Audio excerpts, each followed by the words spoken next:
મિત્રો હવે આપણે જોઈશું અસરકારનું આંદોલન. અસરકારનું આંદોલન એ 1920માં શરૂ થયું હતું અને 1922માં ગાંધીજીએ એને સ્ટોપ કરી દીધું હતું.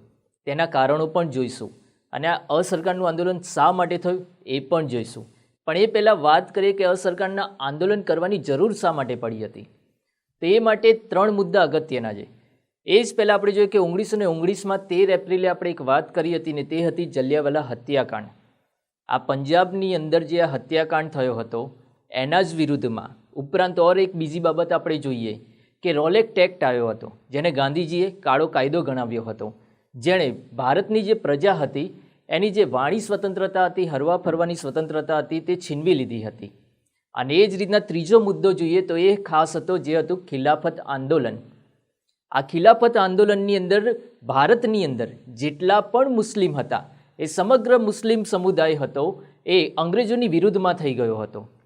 અને જોડે જોડે જોઈએ કે જ્યારે અસરકારનું આંદોલન શરૂ થયું એટલા માટે ભારતનો જે હિન્દુ સમુદાય હતો એ પણ મુસ્લિમ સમુદાયની જોડે એક એકતા રાખીને સમગ્ર અંગ્રેજોની સામે પડ્યા હતા. એટલે આ પહેલી વાર એવું બન્યું ભારતમાં કે મુસ્લિમ અને હિન્દુ આ બંને કોમના લોકો એક સાથે અંગ્રેજોની વિરુદ્ધમાં આવ્યા હતા. અને એટલા જ માટે અંગ્રેજ સરકાર માટે આ આંદોલન એક પડકાર સ્વરૂપે હતું. હવે આપણે જોઈએ કે આ આંદોલનની શરૂઆત ગાંધીજીએ કરી હતી, પરંતુ એમને આ વિચાર ક્યાંથી આવ્યો? તો વાત એમ હતી કે ગાંધીજીએ અમેરિકન એક લેખક હતા જેમનું નામ હતું થોરો. આ થોરો નામના વ્યક્તિએ એક પુસ્તક લખી હતી ને પુસ્તકનું નામ હતું ધ સિવિલ ડિસઓબિડિયન્ટ, જેની અંદર તેમણે એવી વાત લખી હતી કે જ્યારે કોઈ અન્યાયી સરકાર હોય તેનો વિરોધ તમે વિધિભંગ રીતે કરતા હોવ તો એ તો એક ન્યાયપ્રેમીનું કર્તવ્ય કહેવાય.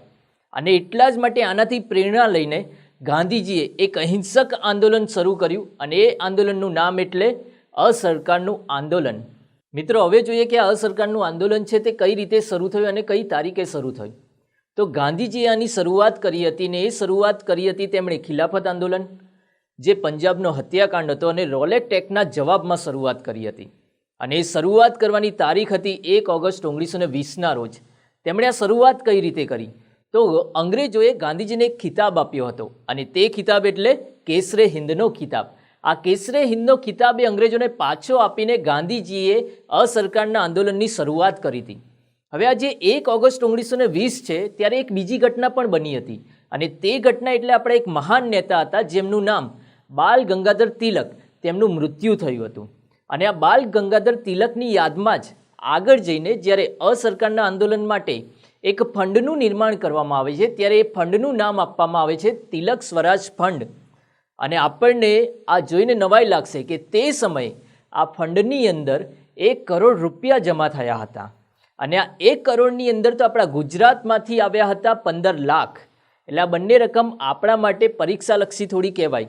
એક પ્રશ્ન ખાસ યાદ રાખજો કે અસરકારનું આંદોલન કઈ તારીખે શરૂ થયું હતું? તો તે હતું 1 ઓગસ્ટ 1920ના રોજ.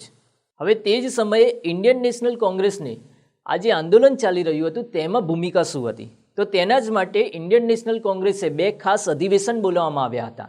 એમાં પહેલું અધિવેશન એટલે કલકત્તા અધિવેશન, કે 4 ઓક્ટોબર 1920ના રોજ કલકત્તા મુકામે આ અધિવેશન ભરાયું હતું. અને તેના અધ્યક્ષ ખાસ યાદ રાખજો કે લાલા લજપતરાય હતા. અને આ જ અધિવેશનની અંદર આપણા ગાંધીજીએ અસરકાર આંદોલનનો પ્રસ્તાવ રજૂ કર્યો હતો.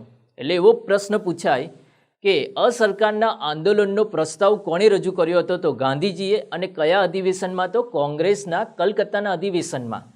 અને છેલ્લે આ અધિવેશનના અંતે નિર્ણય એવો લેવામાં આવ્યો કે જ્યાં સુધી પંજાબના અત્યાચાર અને ખિલાફતની માંગ સંતોષાય નહીં ત્યાં સુધી સરકારનો અસહકારની રીતે આપણે વિરોધ કરવાનો છે. હવે બીજું અધિવેશન કોંગ્રેસે ભર્યું હતું નાગપુર ખાતે, અને તે પણ યાદ રાખજો ડિસેમ્બર 1920માં. આ અધિવેશનની અંદર અધ્યક્ષ કોણ હતા? તો નામ ખાસ યાદ રાખજો કે વિજય રાઘવાચાર્ય હતા. હવે આ જ અધિવેશનની અંદર કોંગ્રેસ દ્વારા આ જે અસરકારનું આંદોલન હતું તેને સંમતિ આપી દેવામાં આવી હતી. અને નિર્ણય એવો લેવામાં આવ્યો હતો કે હવે સ્વરાજ લેવાનો નિર્ણય લીધો. ઉપરાંત જે ગાંધીજીના રચનાત્મક કાર્યક્રમો હતા તે કરવાનો પણ નિર્ણય કરવામાં આવ્યો હતો.